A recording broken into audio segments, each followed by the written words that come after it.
Following the anatomical positions of the valves of the heart, systematically auscultate the heart in 4 locations: the aortic, pulmonic, tricuspid, and mitral.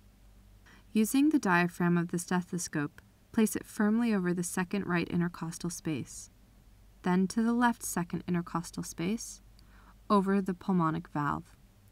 Slide it down to the 4th intercostal space at the tricuspid valve, and over to the 4th intercostal space midclavicular line to examine the mitral area. Listen for S1 and S2 and any added heart sounds at each of these positions.